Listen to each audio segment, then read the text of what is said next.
என்னடா மேட்ச் டேய்! இது T20 மேட்சா? T10 மேட்சாடா? ஆ? என்னடா போட்டு இந்த அடி அடிச்சிருக்கானுங்க. மேட்ச்க்குள்ள போறதுக்கு முன்னாடி, அ தமிழ்நாடு கிரிக்கெட்டர் ஒருத்தரு, அவரு சேனல்ல வீடியோ போட்டிருந்தாரு. என்னன்னா, அ தோனி வந்து ஆர்சிபி ஃபேன்ஸ பத்தி பேசினா மட்டும் தல தான். அது நான் பேசினா பாம்பு படன்ற மாரி சொல்லியிருந்தாரு. அதுக்கு நான் ஓ! அதுக்கு விளக்கம் குடுக்கலான்னு இருக்கிறேன். ஒண்ணும் இல்ல. தோனி என்ன சொன்னாருன்னா, RCB fans loyal fans. Franchise எங்கேயும் விட்டு குடுக்க மாட்டாங்க. எங்கனாலும் மேட்ச்க்கு போயிருவாங்கன்ற மாரி சொல்லியிருப்பாரு. ஆனா, நீ என்ன தெரியுமா சொன்ன? ஆ சிஎஸ்கே ஃபேன்ஸ் கூட ஆர்சிபி ஃபேன்ஸ கம்பேர் பண்ண. கம்பேர் பண்ணி சிஎஸ்கே ஃபேன மட்டம் தட்டுன. அதனால தான் உன்ன எல்லாரும் போட்டு அடிச்சாங்க. அவரு கம்பேர் பண்ணல. ஃபர்ஸ்ட் அதோட மீனிங் என்னன்னா, அவர் வந்து ஆடும்போது நீ வெளிய போட்டு இவனுங்க வந்து போய் அவன தூண்டுனாங்க. அவர் வந்து இவர தூண்டி விட்டுட்டு போயிட்டாரு. அதான் டிஃபரெண்ட். இதுல கம்பேர் பண்ண. வேற எதுவும் நம்ம அந்த வந்து அந்த நீ வீடியோலயே பார்த்தீன்னா, கம்பேர் பண்ணி தான் பேசியிருப்பான். ஆர்சிபி ஃபேன் லாயலா ஒருத்தரோட இருக்காங்க. பெர்ஃபார்மன்ஸ் இல்லன்னு வச்சுக்கோ, சிஎஸ்கே உன்னால ஃபேன்ஸ் வந்து டீம் லாயலா இல்லன்ற சொல் மாரி சொல் சொல். கம்பேர் பண்ணி பேசியிருப்பான். அதனால தான் போட்டு எல்லாரும் அடிச்சாங்க. அதுவும் இல்லாம நீ ஒழுங்கா பெர்ஃபார்மன்ஸ் பண்ணல. அதனால தான் எல்லாரும் உன்ன கொஸ்டின் கேட்க ஆரம்பிச்சாங்க. அந்த கடுப்புல தான் நீ வந்து இப்படி ஒரு வீடியோவ போட்டயே ஃபர்ஸ்ட்டு. சி அஸ்வின் வந்து லாஸ்ட் இயர் எடுத்த ஒரு இதுல வந்து நம்ம என்ன நினைச்சோம்னா, டேய் அவ்வளவுதான்டா ரவீந்திர ஜடேஜா, ஒரு Ravi Ashwin, Noor Ahmad 12 over of spin, Chepauk condition அவ்வளவுதான் இங்க போட்டு நொறுகுறோன்றான் அப்படி இப்படின்னு நினைச்சோம். பட் ஆனா வந்து ஏஜ் டு டிஃப்ரெண்ட். எல்லாருக்கும் ஒரே மாதிரி ஸ்டெபிலிட்டியா கேம் கிடைச்சிடாதுல்ல. அவங்களோட இன்டர்நேஷனல் கெரியர்ஸும் ஆல்மோஸ்ட் ஓவர்ன்ற டைம்ல இருந்தாங்க. அந்த நேரத்துல வந்தப்போ அடிச்சானுங்க. சி அது ஒரு ஒஸ்ட் டே தான், நான் இல்லைன்னுலாம் சொல்லல. பட் இல்ல நீ கம்பேரிசன் அதர் ஃபேன்சஸ்குள்ள ஆயிரம்னா போகும்போது அது வந்து சண்டை மூட்டி விடுற மாதிரி இருக்கும். நீ வந்து சண்டை மூட்டி விட்டுறக்கூடாது சோசியல் மீடியால வந்து. நீ அத மூட்டி விட்டத்தோட தான் எல்லாரும் உன்ன போட்டு அடிச்சு பாம்பு படன்னு சொன்னாங்க. நீ சொல்ல நீ பாம்பு படம் தான். நீ டீமுக்குள்ள என்னென்ன வேலை பார்க்குறன்னு எல்லாருக்குமே தெரியும். சரி ஓகே. நம்ம வீடியோக்குள்ள போலாம். ம். India India versus New Zealand 3rd T20 match முடிஞ்சுச்சு. அபிஷேக் சர்மா எப்புட்றா செதுக்கி வச்சிருக்கான் யுவி பாஜி பயங்கரமா செதுக்கி அப்படியே செதிலா செதுக்கி வச்சிருக்காரு அபிஷேக் சர்மாவ. எக்ஸாக்டா அவரை பார்த்த மாதிரியே இருக்கும். ஒரு படி மேலேயே சொல்லலாம். எப்படின்னா, ஓப்பனிங்ல வந்து இந்த அளவுக்கு பயங்கரமா அடிக்கிறவங்க நான் பார்த்ததில்ல. நான் வந்து I rate Abhishek Sharma highly. Madam அந்த மாதிரி எல்லாம் வந்து ஒரு வேர்ல்ட் பெஸ்ட் ஸ்விங் பவுலர்ஸ் எல்லாம் நீ போய் பட்டா பட்டான்னு முன்னாடி அடிக்கும் போது அது ஒரு சம்டைம்ஸ் எட்ஜ் லைன் போய் கேட்ச் கூட மாட்டிக்கணும், நான் இல்லைன்னு சொல்ல. ஆனா வந்து ஒரு நான் வந்தாலும் சரி வரலனாலும் சரி என்னோட ஃபர்ஸ்ட் பால் ஒன்று பிடிச்சி அடிக்கிறது தான். அந்த ஒரு மென்டாலிட்டியில போறது தெர் இஸ் அ டிஃபரெண்ட். நீ ஞாபகம் வச்சுக்கணும், லாஸ்ட் மேட்ச் வந்தவன் டக் அவுட். அவன் யோசிச்சிருப்பான் அவன் மைண்ட்ல, டே லாஸ்ட் மேட்ச் டக் அவுட், இந்த மேட்ச் எதனா ஒன்று பண்ணணும்ட்டு. ஆனா அவன் பாரு தெளிவா அதெல்லாம் கிடையாது, தூக்கி போடு, அதான் ஃபர்ஸ்ட் பால் 6 தான். தூக்கு அந்த போட்டு மாதிரி ராயா ராயா மாரி. மைண்ட் அப்ரோச் வேற மாதிரி இருந்துச்சு. யப்பா! அவன் ஒரு பக்கம் அடிக்கிறான். இஷான் கிஷன் அவன் அதுக்கு மேல. செகண்ட் ஆக்சுவலா இஷான் தான் ஸ்டார்ட் பண்ணி விட்டான் அந்த 2 6. வந்தோனே எ மேட் அண்ட் போட்டு பொளக்க ஆரம்பிச்சுட்டான். மேட் ஹென்ரி ஸ்விங் தேடி தான் மேல போட்டாரு. ஆனா இவனுக்கு ஸ்விங்க கட் பண்றதுக்கு லைட்டா ஒரு இன்ச் முன்னாடி வந்து அடிச்சிட்டானுங்க. ஆ ஷூ இது அபிஷேக் சர்மா எத்தன 14 பால்ல 50 அடிச்சானே. 14 பால்ல 50. இன்னும் 2 ஆமா ஆமா. பால் முன்னாடி அடிச்சிருந்தானா, நம்ம யுவராஜ் ரெக்கார்ட பிரேக் பண்ணியிருக்கலாம்.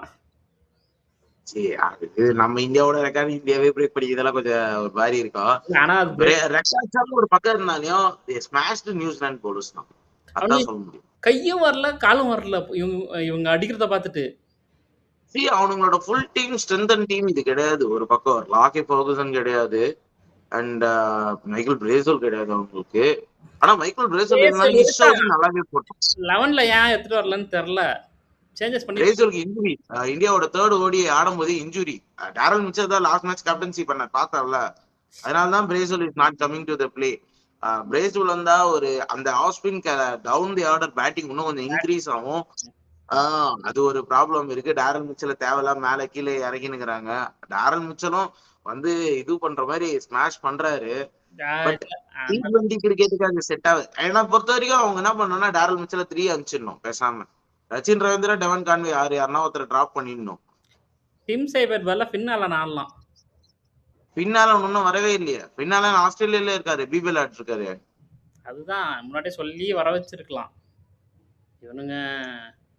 கான்ட்ராக்ட்னா அதெல்லாம் அவ்வளவு சீக்கிரம் விட்டுற மாட்டாங்க. அதெல்லாம் ஃபைனல் செமிஃபைனல்ஸ் எல்லாம் போச்சுன்னா ஆடிட்டு தான் வரணும் பின்னால. அந்த ஒரு இது இருக்கு. பின்னால நீட்டார் மிஸ் நம்ம அபிஷேக் சர்மா மாதிரி தான். பட் ஆனா டிம் சைஃபர்ட் கொஞ்சம் நல்லா ப்ளே பண்ணுவாரு. ஏன்னா இங்க ஐபிஎல் ஆடி இருக்காரு, எல்லாருமே ஐபிஎல் ஆடி இருக்கானுங்க, அது வேற விஷயம். பட் என்ன ரீசன் தெரியல, டெவன் கேண்டி ஹர்ஷித் ராணா பார்த்தோன்னே அவுட் ஆயிடுறாரு. நீடா இராடி ராடி பாயிட்ட குத்துட்டு பால் குத்துட்டு போயிடுறேன்னு போயிடுறாரு. 5 டைம் தெரியல. ரச்சின் ரவீந்திரா லாஸ்ட் மேட்ச் ஒரு பிளைண்டர் நாக் ஆனானா நல்லா இல்ல, லாஸ்ட் மேட்ச்லாம் நல்லா ஆடினான். ஆனா இவனுக்கு எப்படி டெவான் கன்வேக்கு ஹர்ஷித் ராணா வந்தாவோ, ரச்சின் ரவீந்திராவுக்கு ஹர்திக் பாண்டியா வந்தா காலி. ஹர்திக் பாண்டியா இதே பால் தான் ஃபேஸ் பண்ணிருக்கான், 2 பாலுமே அவுட். இந்த ஹைட்டுக்கு ஹர்திக் பாண்டியா ஒரு பவுன்சர் அடிப்பாரு. சாம்பியன்ஸ் டிராஃபி க்ரூஷியல் மேட்ச்லயே அவன் அப்படிதான் பண்ணான். ஹர்திக் பாண்டியா ஒரு பவுன்சர் ஏத்தி லாஸ்ட் அக்சர் பட்டேல் ஒரு லாங் ஆனா லாங் ஆன்ல சைடுல எங்கேயோ ஒரு இடத்துல பின்னாடி நிக்க வச்சிருந்தான். கரெக்டா அக்சர் பட்டேல் லொடுக்கட் முடிச்சுட்டு போயிட்டான். இரடா ஷார்ட் பால் போட்டே அவட வந்து இது பண்றீங்க பாவடா பையன். நீ மத்த பவுலர் ஷார்ட் பால் ஆடுறது வேற, ஆனா ஹர்திக் பாண்டியா எக்ஸ்ட்ரா பவுன்ஸ் கிடைக்கும். ஹர்திக் பாண்டியா அந்த அளவுக்கு ஸ்பீடு இருக்காது, அதனால ஒரு அந்த கிரிப் அடிப்பான், அந்த 6 to 8 meters லென்ஸ்ல அடிப்பான். அந்த லென்ஸ் அடிக்கும் போது ஹர்திக் பாண்டியோட ஹைட் இல்லாதனால கிட்டே விழும், அந்த பவுன்ஸ் விழுந்துச்சுன்னா டக்குன்னு மேல வரும். அதுதான் பிரச்சனை. குயிக்கா வந்ததால கரெக்டா அது கெஸ் பண்ணி அடிக்க முடியல. 2 டைமும் ஹர்திக் பாண்டியா கிட்ட தான் அவுட் ஆயிருக்கான். அது 2 டைமும் 0 முட்டை. ஹர்திக் பாண்டியா ஓவர்ல ஒரு ரன் கூட அடிச்சது இல்ல. ஹர்திக் பாண்டியா செமையா போடுறாரு. ஆக்சுவலா பேட்டிங்கும் செமையா ஆடுறாரு, பவுலிங்கும் செமையா போறாரு. காட்டா மாதிரிக்கிறாடா டே, T20 வேர்ல்ட் கப் குடுக்கலடா அவன் வந்து உங்களை அடிச்சு சாவச்சிருவாடா, அந்த நிலைமையில இருக்கிறாடா டே. அவன் கேப்டன்ஸ் கொடுக்கலன்ற கடுப்புல இருக்கிறான். பும்ரா நேத்து ஃபர்ஸ்ட் பால் இந்த விக்கெட் எடுத்த அப்புறம் ஒரு செலிப்ரேஷன் பண்ணாரு. நான் எதுக்கு இந்த விக்கெட் இல்லல்ல ஃபர்ஸ்ட் T20ல, அதுக்கப்புறம் ரெஸ்ட் கொடுத்துட்டாங்க. அதுக்கப்புறம் திரும்ப டீமுக்குள்ள நீங்க வந்து 5 T20 ஆடுறதுக்காக தான் பும்ரா ரெஸ்ட்னு சொல்றீங்க. எப்படியோ நீங்க நியூசிலாந்து, அமெரிக்கா இவங்க கூட எல்லாம் ஆடும்போது, நீங்க USA கூட எல்லாம் ஆடும்போது நீங்க வந்து ஆட வைக்க போறது இல்லைன்னு தெரியும். எதுக்கு அவரை போய் இந்த 5 T20ல கூட சடனா இன்ஜுரி வந்துச்சுன்னா வச்சுக்க, ரெக்கவரி ஆகிறதுக்கு ரொம்ப லேட் ஆயிடும். அதுக்கப்புறம் வேர்ல்டு கப் ஆட முடியாம போயிடும். அது ஓவர்ல இன்ஜுரி இருக்குது. நீ சாமியெல்லாம் பாருங்க, 10 ஓவர் போடி வேர்ல்ட் கப் 2023 அப்போ அவன் போற மேட்ரு புரியுதா? அவன் ரிஸ்ட் ஆங்கிள் தான் மேட்ரு. அது இல்லாம ஃபீல்டிங்ல எங்கேயாவது இன்ஜுரி ஆயிடுச்சுனாலும் கஷ்டம். ஏன்னா பும்ரா வந்து அமைதியா நின்று போறதுக்கு அஸ்வின் கிடையாது. ஓடி ஆடி பிடிப்பாரு. போட்டுருக்காதுன்னா வேற தேவையில்லாது. அவர் இப்போதைக்கு அவர் ரிட்டையர் ஆயிட்டு சந்தோஷமா இருக்கிறாரு யூடியூப் சேனல்ல. அவரை புச்சி இங்க உட்காந்து நம்ம யூடியூப் சேனல் இது பண்ணுகிறீங்க. உண்மை ரிட்டையர் ஆனமா அமைதியா வீட்டுல உட்காரணும், தேவையில்லாம எதுக்கு. சரி ஓகே, வருவோம். வேற யாரு? இவன் சாண்டர் லாஸ்ட் மேட்ச் நல்லா ஆடினான். ஆனா இந்த மேட்ச் சொதப்பிட்டான். ஒரு ஃபர்ஸ்ட்ல விக்கெட் போனா கூட ஒரு அளவுக்கு மிடில்ல கொஞ்சம் டீசன்ட் பார்ட்னர்ஷிப் கொடுத்தானுங்க. அந்த கிளென் பிலிப்ஸோட மார்க் சாம்பனும். குல்தீப் யாதவ் வந்து பட்டாராம குல்தீப் யாதவ் போடவே விடல. அவங்களுக்கு தெரிஞ்சு போச்சு, எல்லாரையும் விட்டுட்டு ஒருத்தவங்க மட்டும் டார்கெட் பண்ண முடியாது. அதனால குல்தீப் யாதவ் பிடிச்சி அடிச்சிடலாட்டு அவன் கரெக்டா வத்தோட அட்டாக் பண்ணி நம்ம ஆட்சி 2 பவுலர் தான். ஒன்னு குல்தீப் யாதவ், இன்னொன்னு சிவந்துப்பு. அவங்க 2 பேரும் தான்.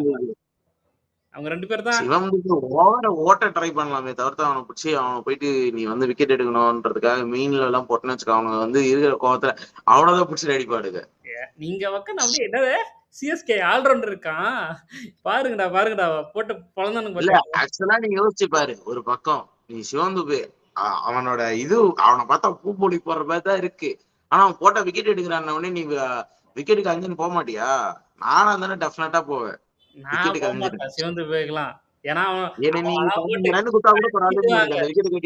நேத்து பாத்துருக்கணுமே கழட்டு போட்டு அவனை போட்டாலே இதோட இன்னொரு காமெடி போட பேட்ச் பென் ஃபோக்ஸ், சாரி அவன் பேர் என்ன, மைக்கேல் இல்ல ஃபோக்ஸ், சிஎஸ்கே குச்சி ஸ்கோர் கிட்டா 2 ஓவர்ல 54 ரன். அதுக்கு சிவம் துபே இந்த மேட்ச் எவ்வளவு பரவாயில்ல. அதுக்கு நான் ஆன்சர் பண்ண வரேன். ஜாக் போல்ஸ் வந்து பிளேயிங் லெவல்ல ஆடுவாங்களா? யாரு ஆடிதான் நேத்து செஞ்சுரி. நேதன் எலிஸ்லாம் ரெக்கவர் ஆயிடுவான்.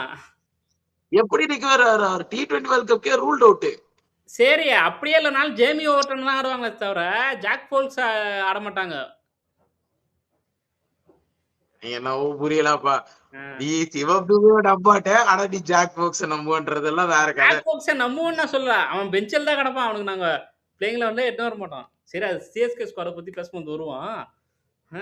நான் தான் சிவம் துபே போன் கொடுப்பான். இது ஃபர்ஸ்ட் ஆஃப் ஆல் இது இந்தியா வெர்சஸ் நியூசிலாந்து மேட்ச். எதுக்கு நீ தேவையில்லாம ஜாக் போக்ஸ் எட்டு வர? நீ சிவம் துபேக்கு ஓவர் கொடுக்க மாட்டேன்ற. பாவம் எங்க ஆளு எவ்வளவு கஷ்டப்பட்டு சிஎஸ்கேல இல்ல, இந்தியாலே ஓவர் கொடுக்க மாட்டேன்றேன். இந்தியால ஓவர் கொடுக்க மாட்டீங்களா? அங்க பாத்தே இல்லையா போன மேட்ச்? சும்மா சல்லு புல்லன் போட்டு கொடுத்தா ஏதோ ஒரு மேட்ச் அடி வாங்குவான். இந்த மேட்ச் போட்டு கிழிச்சுட்டானுங்க கையில. பெஸ்ட் யாருக்கிட்டே இல்ல. 3 for 4 யாருக்கிட்ட இருக்கா? T20ல யாருக்கிட்டுமே ரெக்கார்டு கிடையாது. ரெக்கார்டு நீங்களே பேசுங்க. சரி, பிஷ்னாய் எவ்வளவு சூப்பரா போட்டான் நேத்து. வருண் சக்கரவர்த்தி இல்லன்றதே மிஸ் பண்ணன்றதே இப்ப நினைக்கல யாரும். வருண் சக்கரவர்த்தின்னு ஒருத்தர் இருக்கிறானே தெரியல. அந்த மாதிரி இவன் நியூசிலாந்து பேட்டர்ஸ் பைத்தியக்காரன். அவன் ஃபுல்லா கிளைடரோ கூகுளியே தான் அடிச்சுன்னு இருந்தான். அவனுக்கு அதை கொஞ்சம் யோசிச்சு தெளிவாடி இருந்தானுங்கனாவே பேட்டை காமிச்சிருந்தானுங்களே நல்லா போயிருக்கலாம். அவனை போய் விட்டு தண்ணி கண்டெக்ட் பண்ண வித்தெல்லாம் கொடுக்கல தம்பி. கரெக்டா ஸ்டெம்ப் டு ஸ்டெம்பே போட்டிருந்தான். அதான் சொல்றேன். நீ கொஞ்சம் மிஸ் ஆனா போல்டு. அது இல்லாம ஸ்பீடா வந்து 100+ தான் வந்துருந்துச்சு. அவன் குறைக்கவே இல்லை. அவன் ஒரு 80-90ல போட்டிருந்தானா நீ சொல்ற மாதிரி அவனை பார்த்து ஆடி இருக்கலாம். பார்க்கவே டைம் இல்லையே. புசு புசு புசு புசுன்னு வருது. அடிக்கடி வித்து கொடுப்பாரு. இவன் வித்தே கொடுக்கல. எல்லா போலும் கரெக்டா ஸ்டெம்ப் லைன்லயே வைக்கிறானே. அவன் செம்மையா போடானா.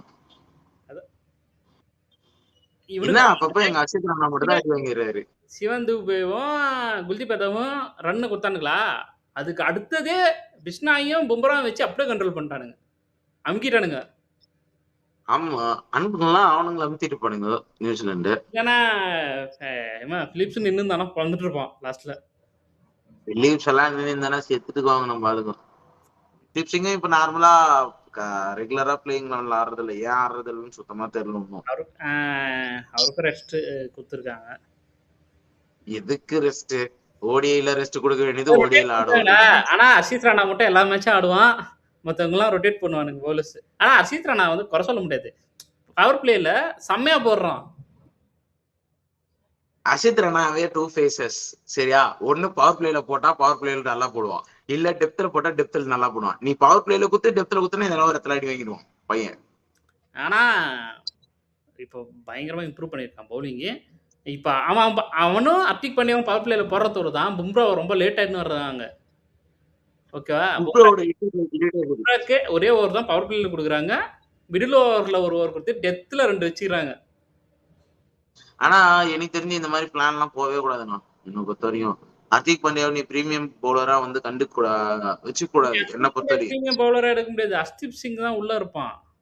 ஹர்ஷ்தீப் சிங் ஆனாலே இன்னொரு நியூ பால் ஸ்பெஷலிஸ்ட் வேணும். ஏன் சொல்லிட்டா, நீ தப்பி தவறி இந்தியால வந்து ஃபின்னாலனோ இல்ல டிம் சைஃபோட ஓபன் பண்ணிட்டாங்கன்னு வச்சுக்கோ, ஹர்ஷித் ராணாவையும் சரி ஹர்திக் பாண்டியா இதே மாதிரி 11ல போட்டு அடிச்சுட்டானுங்கன்னு வச்சுக்கோ, அதுக்கப்புறம் உங்ககிட்ட பிரம்மாஸ்திரா பும்ரா மட்டும்தான். ஒரு கட்டத்துக்கு மேல வருண் இருக்கா. ஒரு கட்டத்துக்கு மேல அவங்கள ஸ்பின் அவனுக்கு 2 பேருமே ஸ்பின்ன நல்லா ஆடுற பசங்க. வருண் வந்து நீ ஒரு பால் அடிச்சாலுமே கரெக்டா போட்டுருவான். அதனால பரவாயில்ல பாத்துக்கலாம். இந்த கதையை நாங்களும் பாத்துட்டு இருக்கிறோம்னா, ஒரு பால் அடிச்சா அடுத்த பால் நல்லா போடுறதில்ல, அதெல்லாம் நாங்களும் பாத்துருக்கோம். பார்த்து ஆடிட்டாங்கன்னா வருண் என்ன பண்ணுவீங்க? பும்ராவோட 4 ஓவர் தான் கீயா இருக்கும். அப்புறம் தேவையில்லாம் பும்ரா முன்னாடியே தூக்கின்னு வருது. அதுக்கு பதில் ஒரு நியூ பால் ஸ்பெஷலிஸ்ட் இன்னொருத்தரே எத்தனை போனோம். 2 பவுலர் ஒரு 2 ஆல்ரவுண்டர் செட் ஆயிடுச்சு டீம். இந்த டீம் தான் போகுது தெரியும். பட் இருந்தாலும் வருண், அக்சர், வேற யாரு இன்னொரு ஸ்பின்னர் ஆட போறது? குல்தீப் ஆடுவான். குல்தீப் ஆடுவாங்கன்னே தெரியல. ஆனா குல்தீப் இப்போ எல்லாரும் அடிக்க ஆரம்பிச்சிட்டாங்க, ரீட் பண்ண ஆரம்பிச்சிட்டாங்க அவன் பவுலிங்க. சீமா வருந்து ரீட் பண்றானுங்க. அது வரைக்கும் வருந்து ரீட் பண்ணாதான் வேர்ல்டு தர கப் சந்தோஷம். அதுக்குள்ள வேர்ல்டு கப் நாங்க அடிச்சிருவோம், கவலைப்படாது. ரீட் அது பண்றதுக்கு வரைக்கும் சந்தோஷம். வேர்ல்ட் கப் அடிச்சுட்டா போதும். வேர்ல்ட் கப் அடிச்சுட்டா போதும். நான் வேற எதுவும் தேவையில்ல. இது மாதிரி நீங்க ஆடினா ஆளடா போகடா விட்டு போயிடுவேன். சரி. அதுக்கப்புறம் இது வேற, நம்ம சேட்டா தேவையில்லாத வேலை, என்னத்து என்ன பண்றாருனே தெரியல. என்ன பிரச்சனை தெரியல. வக்கான அவுட் ஆகி நேக்கிறாரு. அப்பா தலையில கழிச்சு ஒரு 50 கூட வரல. பெரிய இல்ல ரீசெண்டா சேட்டாவோட ஃபார்ம் ரொம்ப போராகிற மாதிரி இருக்குது. பாக்க எங்கேயோ வந்து இது இல்ல. இதுக்கு நேத்துதான் பஸ்ல வரும்போது யாரோ சொன்னா, இது இல்லே பரவாயில்ல பச்சா, அவனா வந்து 2 பால்ல ஒரு 4 அடிச்சுட்டு அவுட் ஆகி போயிடுவான். கொல்லங்குடி காளையாத்தா அவுட் ஆயிரும் நாத்தாவன். இல்லையோட ஏடா சேட்டாவை கம்பேர் பண்றீங்க? சேட்டா வேற கில்லு வேறடா. ஏடா இது பண்றதா மச்சா? சேட்டாவும் 100 வச்சிருக்கிறான், கில்லும் 100 வச்சிருக்கிறான். ஒன்னும் பிரச்சனை இல்லடா. நீ போட பைத்தியக்காரா, அதெல்லாம் இது கிடையாது. இவனுக்கு ஆட வரலடா. இன்னைக்கு என்னவோ தெரியல. எல்லாம் அடிக்க போயிடுறான் சஞ்சு. கொஞ்சம் ஸ்டாண்ட் பண்ணி நின்னு அபிஷேக் சர்மா ஸ்ட்ரைக் கொடுத்து அதுக்கப்புறம் அடிக்கலாம். எடுத்த உடனே அடிக்க போறான். ஓபனர்ஸ் இவன் ஏன் போய் பண்ணாம போயிட்டு. ஆனா இல்ல, இப்போ வந்து என்ன பிரச்சனைனா திலகர்மா வந்துருவான். ஓகேவா? திலகர்மா வந்து ஃபர்ஸ்ட் ஹாஃப் ஆஃப் ஐபிஎல்ல தானா? சாரி ஃபர்ஸ்ட் ஹாஃப் இல்ல ஃபோர்த் மேட்ச் வராரு. ஃபோர்த் மேட்ச் வராராம். இன்னும் பிசிசிஐ இன்னும் ரிகவரி லெட்டர் கொடுக்கல. அதெல்லாம் ரொம்ப கஷ்டம். பாக்கலாம் இரு. ஒருவேளை திலகர்மா வந்துட்டா இஷான் கிஷனும் அபிஷேக் சர்மா ஓபன் பண்ண விட்டு திலகர்மா வந்தோன்னு அதுக்கப்புறம் சூர்யா வருவான். ஆனா இதுல என்ன ப்ராப்ளம்னா, Ishan Kishan left hander, Abhishek Sharma left hander, திலகர்மா left hander, Sivan Dubey, Rinku Singh நடுவுல. சூர்யா முன்னாடி ஆடிக்க வேண்டியதா 3ல, வேற வழி. அவன் மும்பைக்கு அப்படிதான் ஆடுறானுங்க, 3 தானே ஆடுறான். மாத்தி போட்டு வேண்டியது இல்ல, கண்டினியூஸா லெஃப்ட் ஹேண்டரா வருவாங்க. திலகர்மா மட்டும்தான், இவன் சூர்யா மட்டும்தான் நடுவுல வந்து ரைட் ஹேண்ட் பேட்ஸ்மேனா வருவான். கண்டினியூஸா லெஃப்ட் ஹேண்ட் வந்தா ஆப்போசிட்டுக்கு ஈஸி ஆயிடும் மேட்ச். ஒண்ணு இல்லைன்னா என்ன பண்ணணும்னா ஸ்ரேயஸ் ஐயர் உள்ள வரணும். ஸ்ரேயாஸ் ஐயர் எத்தனை வந்தா நல்லா இருக்கும். ஸ்ரேயாஸ் ஐயர் எத்தனை வர மாட்டாங்க. ஆனா அதான் ஸ்ரேயஸ் ஐயர் எத்தனை வந்திருந்தா இஷான் கிஷனும் அபிஷேக் சர்மா ஓபன் பண்ண விட்டு 1 டவுன் திலகர்மா, 4th ஸ்ரேயஸ் ஐயர், சாரி 5th ஸ்ரேயஸ் ஐயர், 4th இவன் ஆடுவான், ஸ்கை ஆடுவான்ல. பார்க்கலாம் என்ன பண்ண போறாங்கன்னு தெரியல. ஆனா ஸ்ரேயஸ் ஐயர் எப்படி எட்டு வர முடியும்? திலகர்மா ரீப்ளேஸ் தான் எட்டு வந்தானுங்க, ஆடவே வைக்கல. அதான் இஷானுக்கு சான்ஸ் கொடுக்குறேன்னு கேப்டன் பிரஸ் மீட்லயே சொல்லிட்டாரு. அதுக்கப்புறம் எங்க வாய்ப்பு எல்லாம் கொஞ்சம் தான். அட்லீஸ்ட் 4th மேட்சாவது கொடுக்கலாம் ஸ்ரேயஸ் ஐயருக்கு. பரவாயில்ல மச்சான், நீ போயிட்டு ஐபிஎல் பிராக்டிஸ் பண்ணி பஞ்சாப் கப் அடிப்போம். சும்மா இங்கெல்லாம் சான்ஸ் கொடுக்க மாட்டாரு, எனக்கே தெரியும். எதுக்கு தேவையில்லாம உக்காடுகிறோம். கிளப்பு பஞ்சாப் பிராக்டிஸ் பண்ணுப்போம். பஞ்சாபோட சின்ன பசங்களை எல்லாம் கூப்பிட்டு ஆட விடுப்போம். மக்களின் கேப்டன்ரா இப்படி பண்றீங்களா? மக்களின் கேப்டன் எங்களுக்கு தெரியும். டீமுக்கு தெரிஞ்சிருச்சுடா. டீமுக்கு தெரிஞ்சதுனாலதான் கூட்டு வெளியே உக்காரான்னு சொல்லி உக்கார வச்சுக்கிறானுங்க. அதனாலதான் எதுக்கு நீ உக்காந்து பெஞ்ச் உக்காந்து எதுக்கு தேய்கிற? அவனும் கிடக்குறானு. நீ போயிட்டு உங்க வேலையை பாரு, பஞ்சாப் கப் அடிக்கிற வேலையை பாரு, போ. ஆனா இந்த டோட்டல ஈஸியா அடிச்சிருவாங்கன்னு தெரியும். ஆனா 10 ஓவர்ல அடிப்பாங்கன்னு எக்ஸ்பெக்ட் பண்ணியா? நான் எக்ஸ்பெக்ட் தான். லாஸ்ட் மேட்ச் அந்த கிளி கிழிச்சானுங்க, இந்த கிளிக்கா போட்டுருவானுங்களா? 150 முன்னாடி எனக்கு தெரியும். எனக்கு பெரிய நம்பிக்கை இல்ல. எனக்கு வந்து அடிப்பானுங்க தெரியும். ஒரு 15-16 ஓவர்ல போய் அடிப்பானுங்க, இல்ல 17 ஓவர் கிட்ட போய் அடிப்பானுங்கன்னு நினைச்சேன். ஸ்கை வந்து திடீர்னு நல்ல ஃபார்முக்கு வர ஆரம்பிச்சிட்டான். ஆனா இந்த பெருமலை எல்லாரும் எனக்கு ஸ்கை வேல் நம்பிக்கை இல்ல சுத்தமா. ஸ்கை எங்கடா கலந்து போயிடுவானாட்டு. ஆனா ஸ்கை ஃபார்முக்கு வரதுக்கு ஒன் ஆஃப் த ரீசன் வந்து இஷான் கிஷன் லாஸ்ட் மேட்ச். ஆமா, செட்டில் ஆக விட்டு இவன் வச்சிருந்தான். அதுக்கப்புறம் தான் ஸ்கை அடிக்க ஆரம்பிச்சானே. அதில் நல்ல அந்த ஒரு 80+ வந்து கான்ஃபிடென்ட்டை கொடுத்த தொட்டு இந்த மேட்ச் வந்து 50. கேப்டன் நல்லா ஆடுங்க, வேர்ல்ட் கப் மட்டும் குத்துருங்க. நீங்க வேற எதனா பண்ணிக்கோ, 0 கூட அடிக்க நான் உன்னை கேட்கவே போறது இல்ல. எனக்கு வேர்ல்ட் கப் மட்டும் ரீடைன் பண்ணி கொடுத்துட்டு போயிடுங்க. அதுக்கப்புறம் நீங்க கேப்டன் இல்லையன்றத கில்லு முடிவு பண்ணிக்குவான், அது வேற விஷயம். சரிங்களா? அதை வேற ஏன்டா நாம பாத்துறீங்க, மனசெல்லாம் புண்ணாகுது. நேற்று SAT-20 ஃபைனல் மேட்ச் வேறு நடந்துச்சு. பிரிட்டோரியா கேபிட்டலில் வந்து டால் பிரேவிஸ் என்ன போட்டு பிரிச்சுட்டான். அவன் ஒருத்தன் தான் அடிச்சானே செஞ்சுரி. இத்தனைக்கும் அது ஒரு ஃபைனலில் செஞ்சுரி அடிக்கிறதுலாம் பெரிய விஷயம். ஃபைனல் செஞ்சுரி அடிக்கிறது பெரிய விஷயம் தான். ஆனா கூட இருந்து இன்னும் 4 சப்போர்ட் பண்ணிக்கலாம். மேட்ச் போயிடுச்சு. யாராவது ஸ்டெப்ஸ் வச்சுட்டான் அந்த பக்கம். ஆனால் என்னன்னா ஒரு விக்கெட் ஒரு ரன்லேயே 2 விக்கெட் போயிடுச்சு. அந்த இதில் தான் இவன் என்ட்ரானான். எவ்வளோக்கு எவ்வளோ முடியுமோ பவர் பிளேவே கேபிட்டலைஸ் பண்ணி எடுத்துன்னு போனான் டீமை. தனியாலாம் நின்று எடுத்துன்னு போயிருந்தான். என்ன சப்போர்ட்டுக்கு ஆள் இல்லை, இல்லைன்னா நல்ல ஸ்கோர் போயிருப்பானுங்க. பரவாயில்ல, நல்லா ஆடினாங்க, அது வரைக்கும் சந்தோஷம். சன்ரைசர்ஸ் SAT-20 தூக்கிட்டு சன்ரைசர்ஸ் T20 வச்சிருங்கடா டே. அவனுக்கு தானாங்க அடிக்கிறானுங்க கப்பு. இது முன்னாடி 8 மார்க் 2 அடிச்சு கொடுத்தாரு. இப்ப யார் அடிச்சு கொடுத்தாங்கன்னு தெரியல. இதுதான் 3வது. யாரு கேப்டன் தெரியல ஆக்சுவலா. ஸ்டப்ஸ் தான் கேப்டன். ஓ கிரைஸ்டன் ஸ்டப்ஸா? ஆஹா டெல்லி செம்ம போல நேத்து லாஸ்ட் 6 எல்லாம் அடிச்சு 2 6 அடிச்சு மேட்ச் வின் பண்ணி கொடுத்தான். கேப்டன் மெஜிஸ்டிக் இன்னிங்ஸா? சரி ஓகே, நல்லா ஆடுறா தம்பி. சரி அதெல்லாம் விடுங்க, SAT-20 எல்லாம் விடுங்க. கப்பெல்லாம் வந்து வாங்கிட்டு போனாங்க. சரி எப்ப எங்க ஃபைனல் இருந்தாலும் சரி, காவியா டீம் போச்சுன்னா காவியா கப் போவோம். அது இன்னும் 2 முறை கப்பச்ச கூட எம்ஐ கூட அகைன்ஸ்ட் ஒரு முறை அடிக்கும் போது கூட காவியா கப் போயிருந்தாங்க. காவியா கப் போயிட்டு கப்பெல்லாம் தூக்கி விளையாடிட்டாங்க. நான் பார்த்தேன். IPL டாப் அப்ஸ் பாத்தீங்களா? 14 வென்யூஸ் சூஸ் பண்ணிருக்காங்க BCCI. சென்னைக்கு வந்து புரியல எனக்கு சரியா. இது ஏன்னா ராஜஸ்தானுக்கு ஹோம் கேம் கிடையாது. ராஜஸ்தான் ஹோம் கிரவுண்ட் இல்லைன்னா அவங்க நவி மும்பைல ஆட போறாங்க, அவ்வளவுதான். இதுல என்ன ஆகுது? இன்னொன்னு என்னன்னா பேன் இந்தியா மேட்ச் மாதிரி நடக்க போறாங்க. எல்லா இடத்துலயும் மேட்ச் நடக்கும். அப்படியெல்லாம் நடக்குது. இன்ஃபேக்ட் அந்த இது வரும்போது IPL வரும்போது Tamil Nadu and west பெங்காலோட elections Chennai மட்டும்தான் இது பண்ணிருக்காங்க.